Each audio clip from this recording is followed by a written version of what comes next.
Olá pessoal, boa noite. Vamos fazer aqui hoje o fechamento daquelas estratégias que nós deixamos rodando no robô de padrões, no robô Scalper, hoje, dia 14 de fevereiro. Mas antes de falar dos resultados, que hoje foram bem satisfatórios, eu queria dar uma ideia aqui sobre o robô de padrões, como é que ele funciona, tá? Então, muita gente está tendo dúvida como é que configura os padrões de box para poder utilizar o robô de padrões. Então, eu vou pegar aqui um exemplo que no final do mercado de hoje, como é que terminou? Ele terminou formando um candle positivo, dois negativos e dois positivos. Então, vamos pegar os 5 últimos candles do dia, tá? Vou marcar aqui. Esses 5 últimos candles aqui seriam, no caso lá da configuração, digamos que você quisesse entrar sempre que der esse padrão.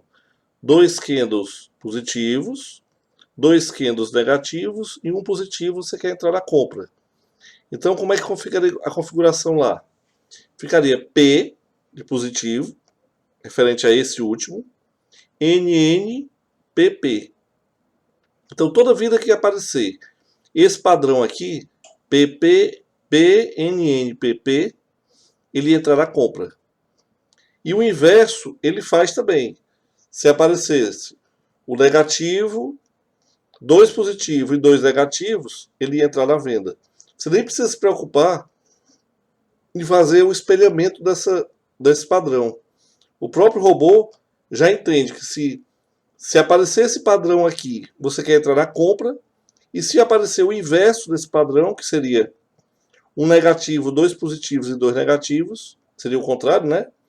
Descendo, subindo e descendo.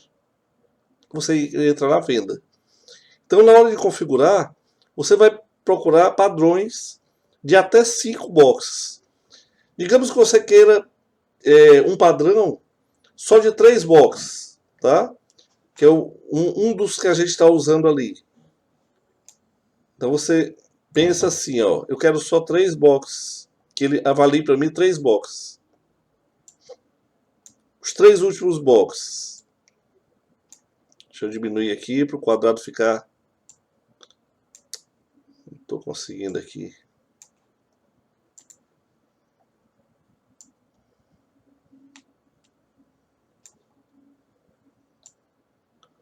Pronto, aqui. Só esses 3 boxes que estão aqui. Então, digamos que eu quero toda vida que aparecer isso aqui, apareceu 2 boxes descendo e um subindo, eu quero entrar na compra. Então, como é que você vai configurar lá? PNN, que é esse padrão aqui, ó. Então, toda vida que tiver, vem 2 boxes descendo e formou um positivo, você quer entrar para pegar 3 pontos. O inverso também é possível, ó. É o NPP. Mas você não precisa fazer o NPP. Ele sabe que se você colocar PNN, ele vai fazer o espelhamento dele. Que seria esse padrão aqui, ó. Essa reversãozinha aqui. Então vem subindo, 2 boxes, cai um, você entra aqui para pegar 3 pontos. Para pegar exatamente a reversão. Então, os padrões podem ser configurados com 1, 2, 3, 4 ou 5 boxes. Você vai escolher os padrões que você quer. Por exemplo, eu, na minha estratégia, eu escolhi só 2 boxes, que ele avaliasse só 2 boxes. Quais são os boxes que ele avalia? P e o N. Fez o positivo, fez o negativo, entra na venda.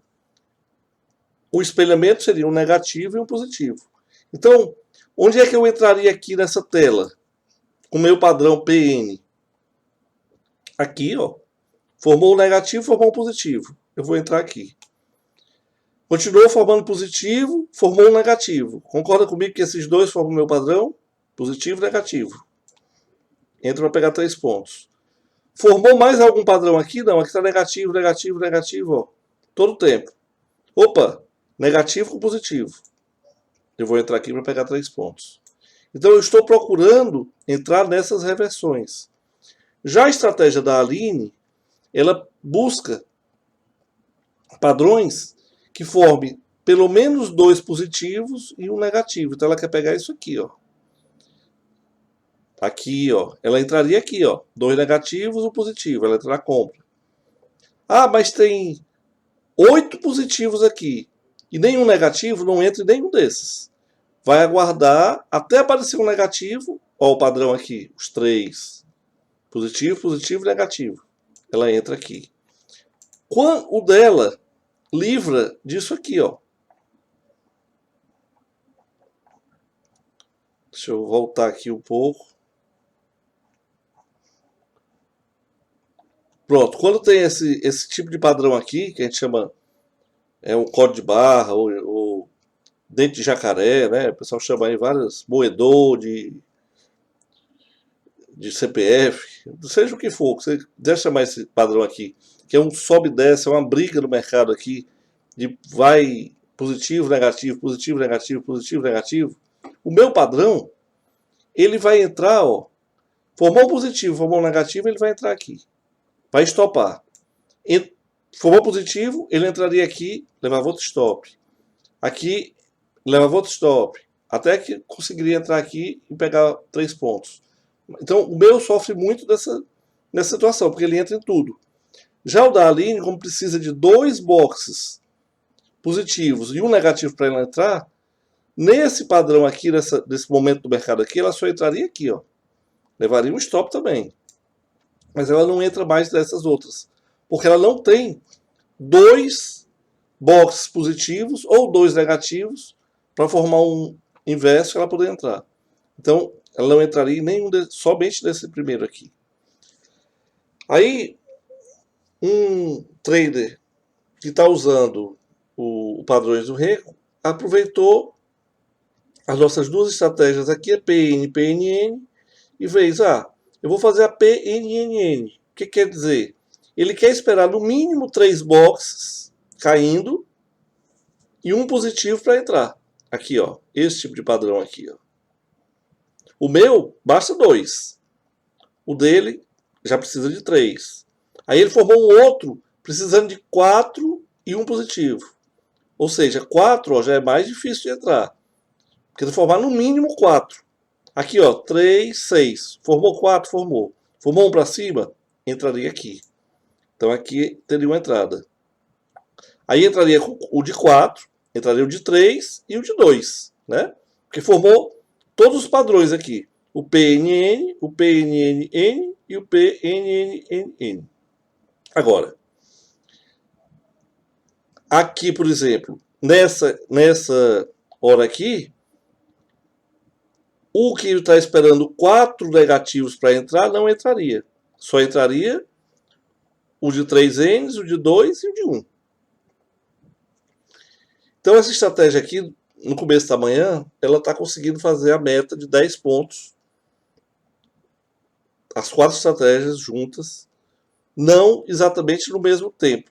Porque alguns, como entram mais vezes, como esse PN, ele vai entrar e vai levar mais stops também, né? Vai se arriscar mais. Então, esse aqui é o que entra menos. Veja que esse aqui está descontado as taxas. Qual foi o que pagou menos taxa? Todos estão de buscar 10 pontos. O que pagou menos taxa foi esse, ó. O que entra menos. Conseguiu fazer a meta. Então, eu abri aqui a estratégia só para mostrar para vocês como é que configura. Entrada por limite, sim. Pontos gain sempre 1 para 1, 3 para 3. Você vai buscar 3 ou perder 3. Coloca a quantidade de contratos. P positivo e 3 ou 4 negativos. Ó, aqui no caso aqui são 4 negativos. Precisa que eu faça uma estratégia NPPPP? Não, não precisa. O próprio robô já sabe que se você quer entrar nesse padrão aqui da compra, o inverso disso aqui, ele vai entrar na venda. Então, não precisa você se preocupar em fazer o inverso disso aqui. Tá? Pode se despreocupar. Faça só um que ele faz o espelhamento. E aí ele pergunta, invertido sim ou não? O que é invertido? Que é o caso aqui? Eu estou dizendo aqui para ele que o último box sendo positivo, eu quero entrar na compra. Se eu colocar invertido como sim, eu estou querendo dizer para ele o seguinte: quando o último box for positivo, eu quero entrar na venda e não na compra. Então, digamos que eu estou aqui nesse padrão aqui do gráfico aqui, 4 negativos e um positivo. Se eu estou clicando aqui no invertido, ao invés de ele comprar, ele era vender. Então, o invertido é mais utilizado lá no gráfico de pontos. Amanhã eu vou mostrar uma estratégia aqui do gráfico de pontos que está sendo estudada e aí nós vamos usar esse invertido lá no gráfico de pontos. Mas por enquanto eu não usei ainda, não fiz ainda nenhum teste do gráfico de pontos. A gente vai analisar só esses aqui. O restante, as outras configurações, o que muda é que você vai colocar somente 4 boxes para ser analisado. E o último fica como? Com traço. Quando for com 3, esses dois vão ficar com traço. Quando for com 2, vão ser só os dois primeiros. Box 0, o que eu chamo de box 0? É o último que está sendo formado, tá? Aí vem 1, 2, 3, 4. Sempre contando da direita para a esquerda. 0, 1, 2, 3, 4. Tá? Quando a gente fala PNN, é vindo daqui da direita para a esquerda. Então fechou aqui. Os resultados hoje foram esses. Na estratégia da Aline, ela foi melhor do que a minha estratégia, muito melhor, né? Ela saiu R$1 positivo. As duas estratégias estão bem ruins esses dias. É aquela estratégia que começa às 11 da manhã e termina às 14. A minha terminou 23 pontos negativo, enquanto a dela saiu praticamente do 0 a 0, né? E aí a do scalper do dólar, aí aquela do 5R, que a gente já tem, já é bem antiga, hoje ela fez a meta também. 10 pontos, aqui está descontado as taxas, saiu com R$70 com o contrato. E aqui as do índice. Essa do índice eu não rodei o dia todo. Quando chegou por volta de meio-dia e meio, 1 hora mais ou menos, eu tive que reiniciar meu profit aqui e acabei não ligando novamente as estratégias, mas elas estavam assim. E o que eu tenho notado dessas estratégias é que a gente deve colocar uma meta. Sem meta, elas devolvem muito. As configurações dessas duas estratégias do índice 10R e do índice 8R, eu coloquei aqui no vídeo que foi postado domingo. Quando você voltar aqui um pouquinho, você consegue ver, está bem explicado lá como é que é cada uma dessas estratégias. No vídeo de domingo só não tem essas 4 aqui do dólar. Os do dólar estão só nos de ontem, do dia 13. Então, você querendo aí, você pode puxar o vídeo do dia 12, dar uma pausa lá e ver como é que está configurado esse aqui. Eu configurei um para pegar 200 pontos, outro para pegar 100. Esse 8R dá para pegar 200 pontos. E esse 8R também, a mesma configuração, só que para pegar 100 pontos. Arriscando 100 também. Amanhã elas vão trabalhar com meta. Eu vou colocar uma meta de 200 pontos para cada uma delas. E aí vamos ver como é que elas se saem. E um stop loss diário. Eu vou começar com 400 pontos para essas que buscam 200 pontos. E essas que buscam 100 pontos, eu vou deixar um stop de 300 pontos do dia. Vamos ver como é que elas se comportam, se elas conseguem chegar na meta. Tá bom? Não vou abrir cada uma delas hoje para o vídeo não ficar muito longo. Mas tem as explicações aí nos 2 vídeos anteriores, o de ontem e o do dia 12, lá que eu postei no domingo. Tá bom? Muito obrigado. Façam bons trades.